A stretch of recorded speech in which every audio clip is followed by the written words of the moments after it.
Welcome, it's Catherine here from Moonstarlodge. If this is the first time you're visiting, as I say, welcome, and welcome back to those who are regular viewers.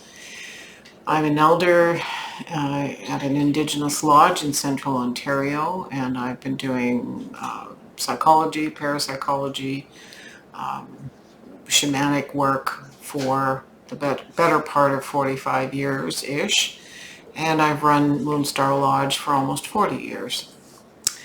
I do a weekly video that runs from Mondays to Sundays. We post it on the Sunday before it's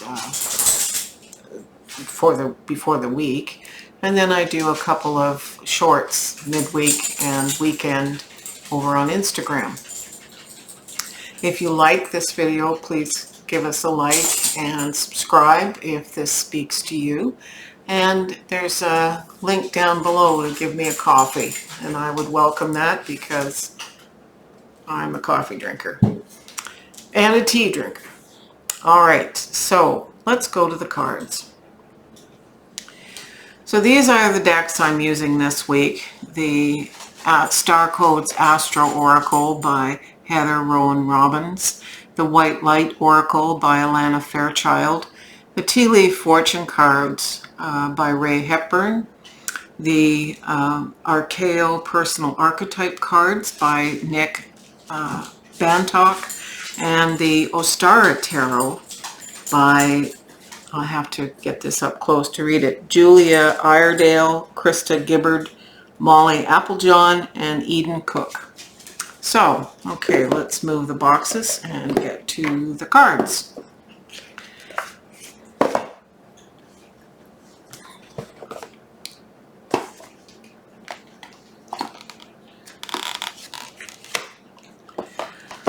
So I laid these cards out, and I'm a little thrown off by the interesting synchronicities. We have two wolf cards, and we have healing cards, we have communication cards. So these cards here are the Ostara, and Ostara, as you know, is spring equinox, so how beautiful is that? We have these 5 cards are the tarot cards. These 2 cards are the archetype cards. These 2 are the Astro Star Codes cards. Say that 3 times, and these are the White Light cards, and these are the Tea Leaf cards.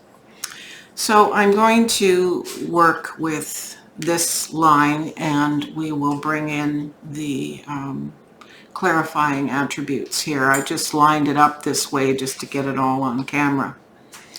So our significator card is the world. So the world is in its cycles, it's moving. We know that we have good cycles and bad cycles, but as the trough rises, or as the energy rises, it will eventually trough, and so it is.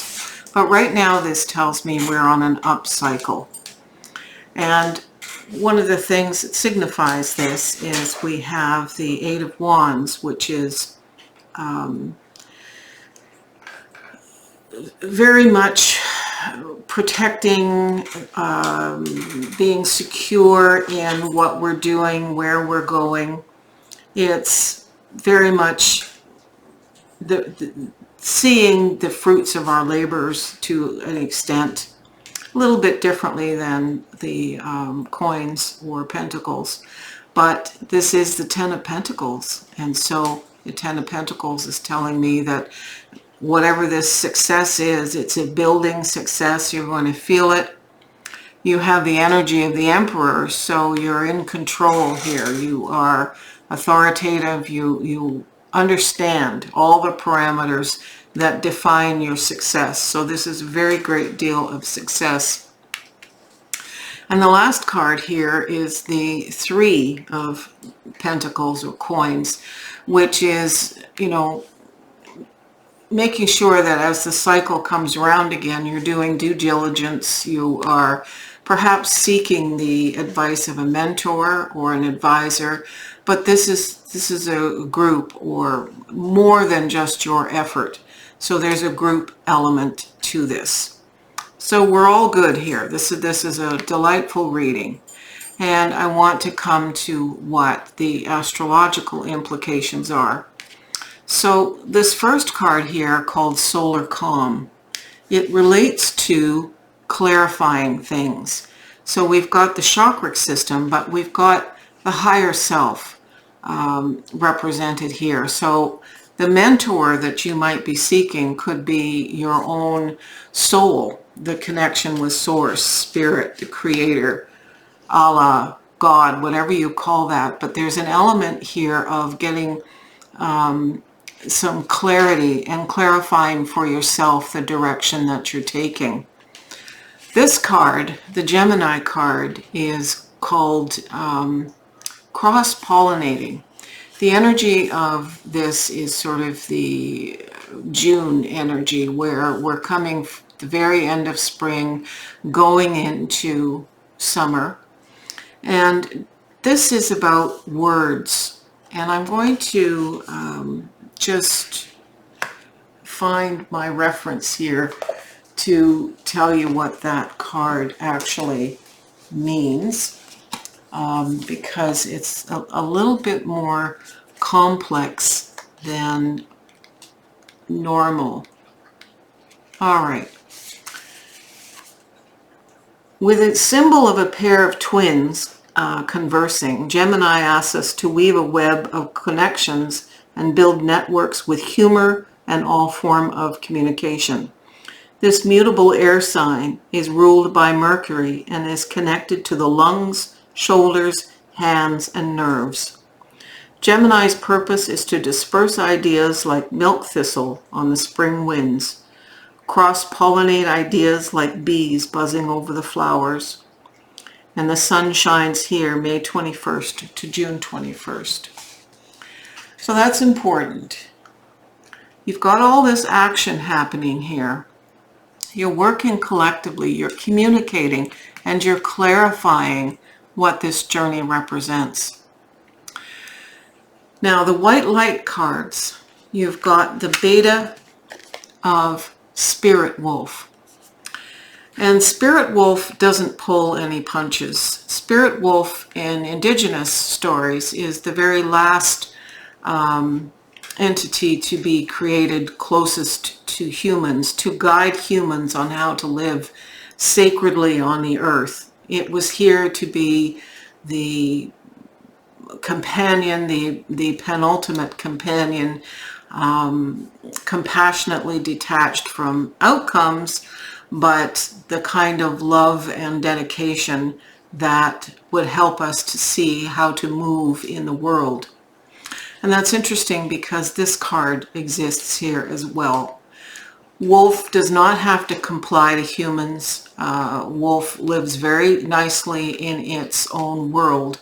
And both of these cards relate to when you're feeling lost and confused. If you get that way here, Wolf talks about finding the clarity to maintain your personal individuation, your goals, your choices, not to be influenced by confusion from around you.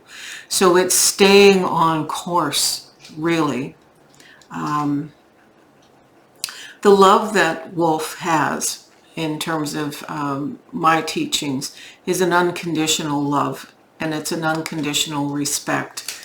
And that respect is expected to be returned to Wolf without expectation that Wolf will violate who it is or who it is supposed to be. And that's very much what this journey here is. The focus, the dedication, the success, but reaching out when you need a mentor. This card here, the Sophia, the perfume of Sophia, is about, it's a bit cautionary. It's about knowing not to push the river. It's saying that the entity known as Sophia will bring you the knowledge and what you need, but to slow down and enjoy the process, not to try, as they say, to push the river. That's really important. Really, really important. One of the things that strikes me about these two cards is that this is the healer, and this is not about healing others. This is slowing down and healing self. There's a suggestion here that exhaustion can come.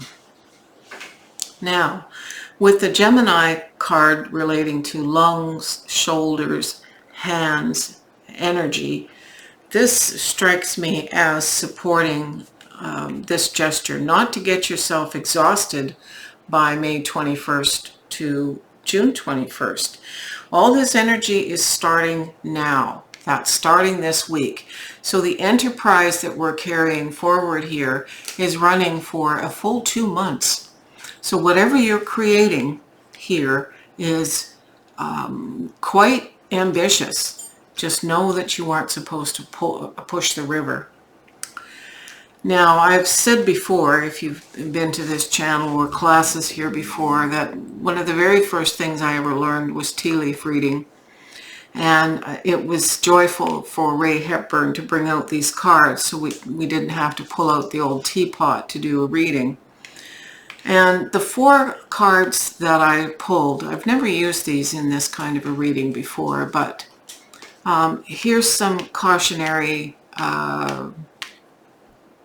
tidbits of information. We'll call them that. So the bridge shows up because you're successfully overcoming a problem. It sits here by the Sophia card saying, you know, don't try and force the problem's resolution. It will come. There is a bridge, spiritually speaking. April, oh yes, this is a monthly card. So this is exactly when this is happening. Now there's a synchronicity. This card is whale, and in tea leaf reading it means different things than other kinds of cartomancy. In this instance, there's a great worry over nothing. And the card that followed it is lobster. And lobster is a financial pinch. Now, lobster shows up in the Empress card and in a number of the moon and the moon card in tarot. And I find it interesting that this could be the whole crux of the entire reading. You're feeling successful, you're doing things right, you're clarifying who you are, staying true to yourself. You are not pushing the river, hopefully. You're taking the time to slow down and heal when you have to. But the whole thing that might be the thing which upsets is being overly worried about financial issues. So if there's financial investment involved in this progression, and here's the coins, there's the money, just please know that worry is going to distract. It's not the energy you want to put out into the universe, because the universe responds by sending back. That which we fear gets magnified and projected back at us. So don't get, this is saying you're being overly worried about something that doesn't exist. This can be an old tape and loop, an old way that you self-sabotage, is saying, oh, this is probably going to cost too much money, I'm not going to start. But this is very much something you have to start. The fact that it's at least 2 months long suggests to me that it's karmic in nature. You can flip the cards. You can see why I feel, or I hope you can see why I feel this is very spooky and synchronistic, with so many cards pulling together and cooperatively bringing a very direct message. Now, this is a reading for the collective, so it may not resonate to everyone, but if you stop and think about it, there is probably some aspect of the lives of more than 90% of people who watch this video that this relates to. We are in the time of the numinous, that liminal thinning of the veil when it's equinox, spring equinox. So Spirit is getting through and trying to give us some direction on course correction, if you will, on how we need to proceed. Anyway, I hope that as we move into April and April showers bringing spring flowers, that you have a wonderful week. Don't forget to like, subscribe, send me a coffee, and aho.